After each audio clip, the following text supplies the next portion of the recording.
우리 하나님 말씀 한 목소리로 함께 읽도록 하겠습니다. 아브라함이 그돌라오멜과 그와 함께한 왕들을 파하고 돌아올 때에 소돔왕이 사웰 골짜기 곧 왕국에 나와 그를 영접하였고 살레망 멜기세덱이 떡과 포도주를 가지고 나왔으니 그는 지극히 높으신 하나님의 제사장이었더라. 그가 아브라함에게 축복하여 가로되 천지의 주제시요 지극히 높으신 하나님이여 아브라함에게 복을 주옵소서. 너희 대적을 내 손에 붙이신 지극히 높으신 하나님을 찬송할지로다 하매 아브라함이 그 얻은 것에서 10분의 1을 멜기세덱에게 주었더라. 소돔왕이 아브라함에게 이르되 사람은 내게 보내고 물품을 내가 취하라. 아브라함이 소돔왕에게 이르되 천지의 주제시요 지극히 높으신 하나님의 여호와께 내가 손을 들어 맹세하노니 내 말이 내가 아브라함에게 치북해 하였다 할까 하여 내게 속한 것은 물론 한 실이나 신돌럼에도 내가 취하지 아니하리라. 오직 소년들의 먹은 것과 나와 동행한 아넬과 에스골과 마므레의 분깃을 제할지니 그들이 그 분깃을 취할 것이니라. 아멘. 네, 감사합니다. 창세기 강의 41번째 시간입니다. 멜기세덱과 소돔왕이라는 제목으로 말씀 나누겠습니다. 지난 시간에 우리는 아브라함이 318명 이끌고 그돌라오멜이 이끄는 동방 원정들을 쫓아가 승리한 이야기를 살펴보았습니다.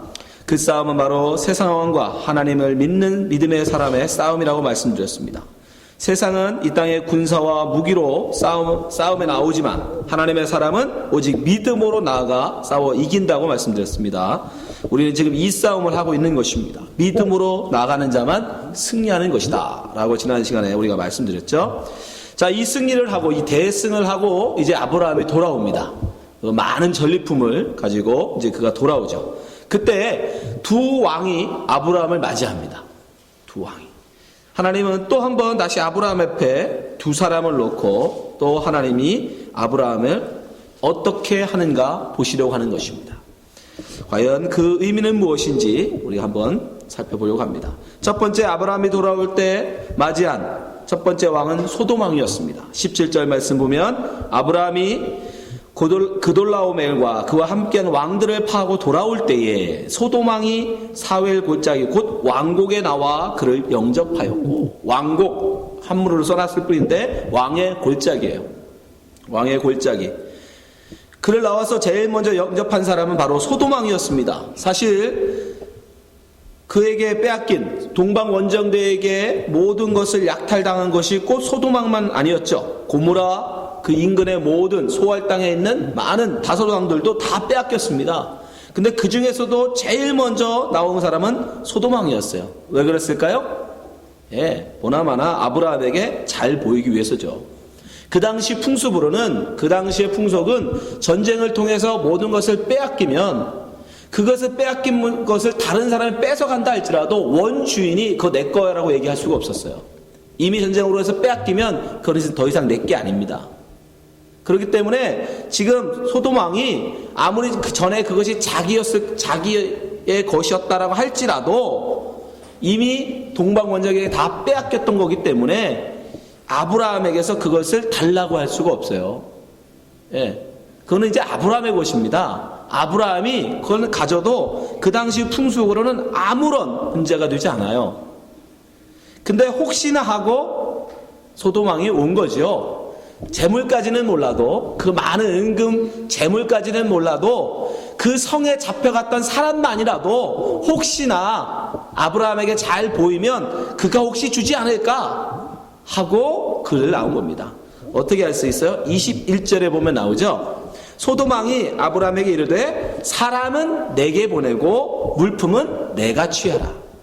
차마 물건까지, 사실 그 물품도 다 누구 거예요? 그 은금 다 소돔 거예요. 소돔 왕에게서 뺏어간 거니까 다 소돔 왕의 것입니다. 그러나 그것까지는 참아달라고 못해요. 그냥 사람만, 다 자기 가족, 자기 신하, 자기 백성들이지 않습니까? 그러니까 사람만 좀 내게 다오. 그리고 그 은금은 다 너 가져. 자, 다시 또 시험이죠. 왕이 가졌던, 소돔 왕이 가졌던 은금, 재물인이 얼마나 많았겠습니까? 그쵸? 그걸 아브라함이 갖게 되면 어떻게 됩니까? 소돔 왕보다 더 부자가 되는 거예요. 롯은 그걸 가지려고 갔던 사람이죠, 사실. 그죠? 이게 풍부의 시험에서 우리가 이미 한번 보았던 거 아닙니까? 롯이 왜 소돔성으로 점점점 성으로 갔어요? 자기에 있는 재물을 만족하지 못하고 더 많은 재물, 더 많은 소떼, 양떼를 얻고자 도시로 갔던 거 아닙니까? 그래서 이런 곳이 소돔이었는데 지금 아브라함에게는 그 소돔 왕이 가지고 있는 거를 지금 주겠다는 거예요. 그 은금을 다 가지라는 거예요. 우리 같으면 두 번 생각도 안 하죠. 1초 생각도 안 할 겁니다. 예? 로또가 뭡니까 이거는? 한 성의, 한 나라의 모든 은금인데 근데 아브라함 어떻게 해요? 아니야, 나는 갖지 않겠다. 실오락이라도 나는 그거 갖지 않는다. 예, 22절, 23절. 아브라함이 소돔왕에게 이르되 천지의 주제시요 지극히 높으신 하나님 여호와께 내가 손을 들어 맹세하노니. 예, 확실하게 분명하게 말하겠다는 거. 23절. 내 말이 내가 아브라함에게 치북케 하였다 할까 하여 내가 속한 것은 물론 한 실이나 신들매라도 내가 취하지 아니하리라. 신을 묶는 끈 그것도 하나도 나는 취하지 않겠다. 왜? 네가 나 부자 만들어줬다고 할까봐. 그럼 누가 부자 만들어줘야 돼요? 아브라함이 원한 것. 하나님이 나 부자 만들어줘야 됩니다. 사람 손을 통하여 나 부자 되지 않겠다는 거예요. 내 힘, 내 지혜, 내 재주를 통해서 사람들은 부자가 되기 위해서, 왕이 되기 위해서 소돔으로, 고모라로, 바벨로, 애굽으로 모여들 때 아브라함은 아니다. 진정한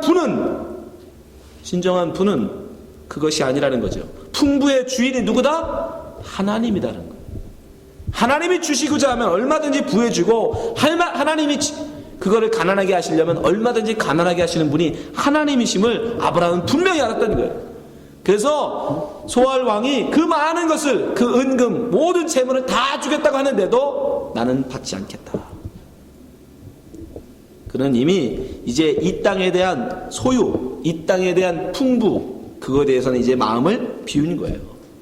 예. 다시 한번 그것을 우리에게 보여줍니다. 그러면서 그는 뭐라고 얘기해요? 하나님 여호와, 지극히 높으신 여호와 하나님의 이름을 그에게 전합니다. 이것이 굉장히 중요한 거예요, 여러분. 이 세상의 사람들의 목표는 내가 얼마나 많은 것을 가졌느냐에 있어요. 내가 얼마나 유명한 사람이 되었느냐, 내가 얼마나 대단한 일을 했느냐, 여기에 여러분 사람들은, 세상의 사람들, 성에 사는 사람들, 도시에 사는 사람들은 거기에만 초점을 두고 살아갑니다. 근데 아브라함은 그 기회를 이용하여 하나님의 이름을 증거하는 기회로 삼는다는 거예요. 이게 다른 거예요, 여러분. 이게 다른 거예요. 우리 인생을 왜 사는가? 우리의 입신양명을 위하여 여러분 우리가 살아가는 게 아니에요. 하나님 우리에게 생명을 주신 게 아닙니다. 하나님이 여러분을 이 땅에 태어나게 하시고 예수 그리스도의 그 우리가 볼 수도 없고 만질 수도 없고 느낄 수도 없는 그 하나님을 믿는 믿음을 우리에게 주셔서 우리에게 이 세상에 믿는 자로 살아가게 하시는데, 그 이유가 이 땅에서 돈 많이 벌어 잘 먹고 잘 살아라, 이 땅에서 너 건강하게 오래오래 살아라, 그런 거 하라고 하나님 우리에게 믿음을 주시겠냐고요. 지금 아브라함에게 보세요. 그 어마어마한 대승을 하게 하신 이유가 뭐예요? 그걸로 너 부자 되라? 아니잖아요. 아브라함은 알았어요. 그거 아니구나. 이걸 통해서 오히려 그 기회를 통해서 소돔 왕에게 하나님의 이름을 그에게 전하는 거예요.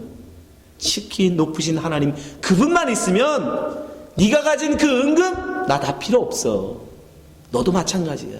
너 그런 거 바라고 살지 마라. 하나님의 이름을 부르라. 그럼에도 불구하고 소돔 왕은 하나님의 이름을 부르지 않죠. 나중에 가면 소돔과 고모라의 불로 멸망합니다. 그러니까 소돔과 고모라 성이 멸망할 때 여러분 그 사람들은 변명할 수가 없어요. 왜요? 아브라함을 통해서 이미 지극히 높으신 하나님의 이름을 증거했습니다. 그럼에도 불구하고 그들은 그 말을 듣지 않았던 거죠. 이것은 우리가 잘 기억하셔야 돼요. 여러분. 우리가 이 땅에 얼마나 많은 성공을 했느냐, 여러분 이 땅에서 얼마나 많은 내가 재물을 가졌느냐, 이 땅에서 내가 얼마나 대단하게 멋있게 잘 살았느냐, 여러분 하나님 그런 거 우리한테 원하지 않으세요. 내가 얼마나 여호와 하나님의 이름을 증거하는 자였느냐, 그거에 관심을 주세요. 근데 더 멋있는 건 그 다음입니다. 아브라함이 더 멋있는 건, 여러분 우리가 좋은 일을 하고서 겸손해지는 건 사실 어려워요. 네. 사실 사람이 겸손해진다는 게 좋은 일을 하면서 겸손해지는 건 사실 굉장히 더 어렵습니다. 근데 아브라함은 어떻게 하냐면 자기가 그런 멋있는 신앙의 고백을 하고 풍부해주는 오직 하나님이심을 고백하면서 그 자기의 신앙, 자기의 그 고백을, 자기의 그 생각을 다른 사람에게 강요하지 않아요. 24절 보세요. 24절. 아브라함이 하는 말이죠. 오직 소년들의 먹은 것과 자기는 시루라기 하나도 신들매 하나도 갖지 않을 건데 자기는 그런데 거기다 한마디 더 붙여 24절 오직 그러나 소년들의 먹은 것과 나와 동행한 아넬과 에스골과 마므레의 분깃을 제할지니 그들의 그 분깃을 취할 것이니라. 내가 그 선한 일을 한다고 해서 내가 그런 신앙 뭐든 신앙 고백을 하고 그런 길을 간다고 해서 다른 사람들에게까지 너희들도 그렇게 해 라고 말하지 않겠다는 거예요. 318명 자기가 기른 분사와 또 그와 함께 했던 아넬과 에슬과 마므레에 있던 사람들도 함께 사람들을 보내서 함께 그 출정했거든요. 그때 동맹했던 그들도 그 재물에 대한 소유권이 있다라는 거예요. 그거에 대해서는 그들이 알아서 하라는 거예요. 내가 이렇게 고백하고 내가 이렇게 결정했다고 해서 그 사람들까지 다 그렇게 해라 라고 말하지 않겠다라는 거예요. 정말 겸손한 모습이죠. 아무리 자기가 보기에 옳은 일이라 할지라도 좋은 일이라 할지라도 그것을 다른 사람에게 강요하지 않겠다라는 것입니다. 그것은 본인이 선택해야 된다는 거죠. 이거 진정한 겸손이에요. 아무리 여러분 좋은 것이라도 내가 옳다고 해서 다른 사람에게 강요해서는 안 됩니다.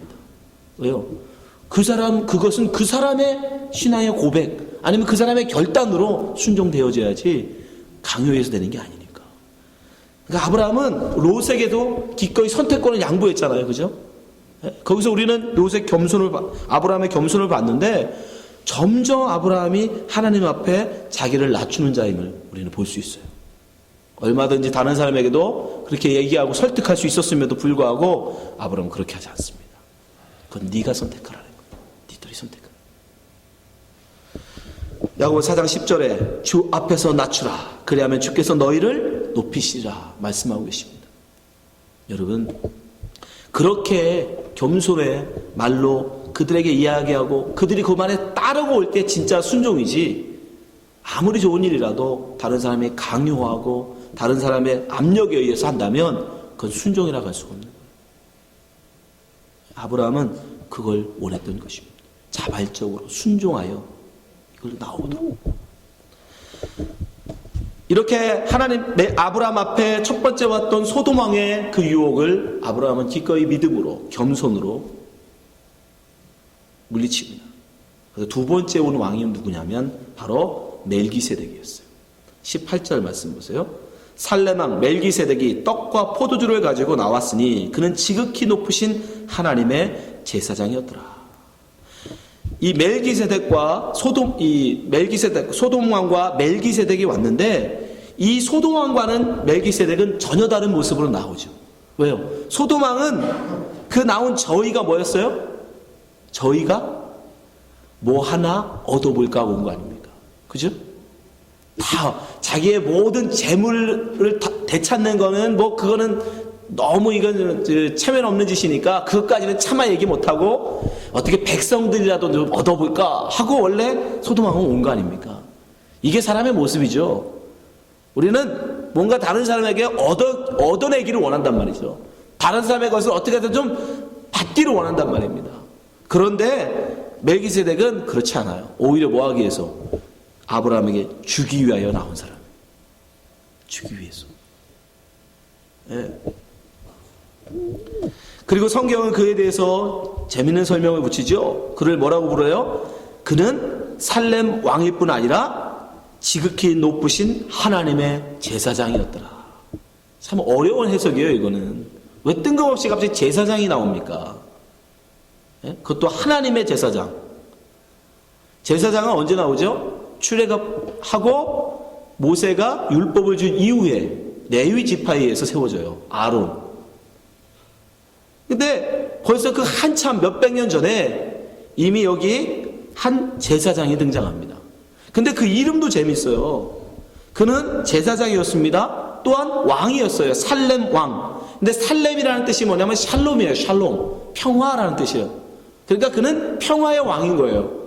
평화라는 살렘의 왕이니까 평화의 왕이고, 그 이름 멜기세덱은, 멜렉은 왕이라는 뜻입니다. 멜렉. 근데 뒤에 붙은 세덱은 쬐덱이라는, 의라는 쬐덱이라는 말의 합성어예요. 그러니까 뭐예요? 멜기세덱이라는 말은 의의 왕이라는 뜻이에요. 의의 왕. 자, 그럼 합쳐보면 어떻게 돼요? 평화, 멜기세덱은 평화의 왕이요, 의의 왕이면서 제사장이에요. 사람들을 의로 섬기는, 왕으로 통치하는 자가 아니라 의로 제사장으로 섬기는 자예요. 누구의 모습이에요? 바로 예수 그리스도의 모습을 그대로 보여주고 있죠. 그래서 히브리서가 이렇게 말씀하고 있습니다. 히브리서 7장 1절 보세요. 이 멜기세덱은 살렘 왕이요 지극히 높으신 하나님의 제사장이라. 여러 임금을 쳐서 죽이고 돌아오는 아브라함을 만나 복을 빈 자라. 아브라함이 일체 10분의 1을 그에게 나눠주니라. 그 이름은 번역한 즉 첫째 의의 왕이요 또 살렘 왕이니 곧 평강의 왕이요. 3절 아비도 없고 어미도 없고 족보도 없고 시작한 날도 없고 생명의 끝도 없어 하나님 아들과 방불케 하여 항상 제사장으로 있느니라.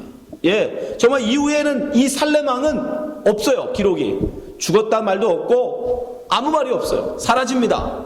없어요. 이때 잠깐 등장하고 없어집니다. 그리고 이 제사장은 무슨 제사장이에요? 원래 율법에 의하면 레위 지파에서 나와야 될 제사장이 아니죠. 그래서 히브리 기자는 바로 이 제사장을 통해서 예수 그리스도의 제사장 직분을 정당화시킵니다. 무슨 얘기냐면 예수님은 원래 제사장이 될 수가 없어요. 왜요? 예수님은 어디 지파죠? 유다 지파잖아요. 예수님은 유다 지파에서 나셨기 때문에 다윗의 후손으로 나오셨잖아요. 유다 지파란 말입니다. 그 원래 제사장은 레위 지파에서만 해야 돼요.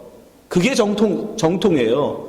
다른 지파 사람들은 아무리 하고 싶어도 믿음이 아무리 좋아도 할 수가 없는 겁니다. 근데 우리 예수님은 제사장이라고 부르거든요. 왜? 그리스도라는 건 제사장을 포함해요. 그리스도라는 말은 아무한테나 쓰는 게 아니에요. 왕, 제사장, 선지자들에게만 그리스도라고 붙이는 거예요. 근데 예수님이 세 가지를 다 역할을 하셨단 말이에요. 그러면 무슨 이유로 제사장을 할 수 있느냐 말이에요. 왜? 레위 지파가 아닌데 다윗 후손으로 나온 유다 지파인데 그 근거가 뭐냐? 바로 이 아비멜렉이 제사장이었으니까 그런 제사장을 하나님은 세우셨다는 거예요. 레위 지파 말고도 멜기세덱처럼 하나님이 세우신 제사장이 있다. 그걸 보여주시기 위해서 하나님이 지금 멜기세덱이라는 아버지가 누군지도 모르고 어떻게 시작했다, 어떻게 사라졌는지도 모르는 멜기세덱이라는 사람을 보내신 거예요. 이 사람은 바로 하나님이 보내셨다는 것을 우리가 짐작할 수 있어요. 왜냐하면 이 모습에서 우리는 예수 그리스도의 모습을 볼 수 있기 때문입니다. 아까도 말씀드렸지만 그가 가져온 떡과 포도주를 통해서 우리는 그가 예수 그리스도를 모형하고 있음을 알 수 있어요. 18절을 보세요. 다시 한번. 살렘왕 멜기세덱이 떡과 포도주를 가지고 나왔으니 그는 지극히 높으신 하나님의 제사장이었더라. 모든 다른 사람들은 어떻게 하든지 아브라함에게서 얻어내기 위해서, 다른 말로 하면 힘만 있으면 빼앗기 위해서, 그죠? 동방원정대도 자기의 힘을 가지고 빼앗기 위해서 온 거 아닙니까? 세상이 그래요. 그런데 거기에 자기의 것을 오히려 주기 위하여 나온 사람이 있단 말입니다. 멜기세덱이잖아요. 다른 사람들은 어떻게 하든지 다른 사람 것을 빼앗으려고 할 때 자기의 것을 내어주는 분, 예수 그리스도 아닙니까? 누가복음 22장 19절 보세요. 또 떡을 가져 살해하시고 떼어 저희에게 주시는 분이 있어요. 떼어 주시는 분이 있는데 그분이 예수님이세요. 가로되 이것을 너희를 위하여 주는 내 몸이라. 너희가 이것을 행하여 나를 기념하라 하시고. 20절. 저녁 먹은 후에 잔도 이와 같이 하여 가로되 이 잔은 내 피로 세운 새 언약이니 곧 너희를 위하여 붓는 것이다. 예수 그리스도도 다른 사람, 우리를 위하여 당신의 것을 내어주시죠. 당신의 살과 당신의 피를 우리에게 내어주신다고요. 멜기세덱처럼. 뭔가 얻는 자가 아니라, 뭔가 우리에게서 취하는 자가 아니라, 뭔가 우리에게 요구하시는 분이 아니라 당신의 것을 오히려 당신의 살을 찢고 당신의 피를 쏟아서 우리에게 내어주신다. 근데 예수님이 그걸 뭘로 상징했죠? 떡과 포도주. 당신의 살, 당신의 피라고 말씀하셨어요. 근데 멜기세덱도 정확하게 아브라함에게 자기의 것을 갖다 주었는데 뭐를 갖다 줘요? 떡과 포도주를 갖다 줘요. 우연이 아니겠죠. 미리 보여주시는 거예요. 우리의 대제사장 예수 그리스도는 바로 당신의 살, 당신의 피인 떡과 포도주를 주는 분이다라는 것을 지금 미리 보여주시는 거예요. 두 번째, 멜기세덱의 한 말을 통해서 그분이 바로 예수 그리스도를 모형하고 있음을 우리는 알 수 있어요. 19절 20절 보세요. 그가 아브라함에게 축복하여 가르쳐 천지의 주제시요 지극히 높으신 하나님이여 아브라함에게 복을 주옵소서. 아브라함에게 복을 빌어줘요. 그걸 축복한다고 합니다. 축복하는 거예요. 20절 너희 대적을 내 손에 붙이신 지극히 높으신 하나님을 찬송할지로다 하며 아브라함이 그 얻은 것에서 10분의 1을 멜기세덱에게 주었더라. 여러분, 축복은 누구에게 하는 겁니까? 복 받은 자가 복 받지 않은 자에게 하는 겁니까? 아니면 복 받지 않은 자가 복 받은 자에게 하는 겁니까? 복을 먼저 받은 자가 아직 복을 받지 않은 자에게 하는 게 축복이에요. 그렇죠? 예. 축복은 그런 겁니다. 그래서 히브리서 7장 7절에 이렇게 말씀하죠. 히브리서 7장 7절. 패일언하고 낮은 자가 높은 자에게 복빌을 받느니라. 그렇죠? 높은 자가 낮은 자에게 복을 빌어준다는 거예요. 다른 말로 우리가 알아듣게 얘기하면 먼저 복 받은 자가 복 받을 자에게 빌어주는 게요. 축복이에요. 근데 재밌는 건 아브라함은 복의 시작이잖아요. 아브라함이 복의 시작이란 말이에요. 창세기 12장 2절에 분명히 말씀한단 말입니다. 하나님이 내가 너로 큰 민족을 이루고 내게 복을 주어, 그죠? 내게 복을 주어 내 이름을 창대케 하리니 너는 복의 근원이 될지라. 근원, 시작의 시작. 그 복의 시작이 아브라함인데 이미 먼저 복을 받고 복을 빌어주는 사람이 하나 있어요. 그 멜기세덱은 여러분 일반 우리 같은 사람이라고 할 수가 없는 거예요. 하나님과 동급이었던 거예요. 하나님과 동급. 그러니까 하나님이 보내신 자라는 의미가 있는 거예요. 하나님이 보내신 자. 그래서 보면 창세기에 보면 그래서 항상 아브라함에게 복을 비는 자들은 다 뭐예요? 하나님이 보내신 천사들. 그죠? 그들이 와서 아브라함에게 항상 복을 빌어주거든요. 그러니까 지금 이 멜기세덱이 아브라함에게 축복하는 모습을 통해서 이 멜기세덱은 그냥 일반 우리 같은 사람이 아니었구나. 하나님이 보내신 사자였다라는 거예요. 하나님이 보내신 종이었다라는 것을 우리는 알 수 있는 거예요. 아브라함이 또 거기에 그것을 알았던 거예요. 믿음으로 알았겠죠. 그래서 그가 내미는 떡과 포도주를 기꺼이 받고 또 기꺼이 11조를 그에게 바칩니다. 그 고백은 뭐예요? 그것을 인정하는 거예요. 당신은 하나님이 보내신 사자입니다. 그리고 내가 진 모든 것은 다 당신의 것입니다. 라는 고백으로. 그리고 또한 그가 멜기세덱이 그에게 가르쳐주죠. 이 싸움은 네가 승리한 것이 아니라 하나님이 너로 승리하게 하신 것이다. 그러자 아브라함이 거기에 아멘으로 11조를 드리는 겁니다. 여러분, 우리 앞에 항상 이런 두 시험이 우리 앞에 있는 거예요. 큰 승리로 자아도취에 빠져 교만할 수 있는 순간에 아브라함에게 소도망과 멜기세덱을 보내셔서 그를 시험하신 것입니다.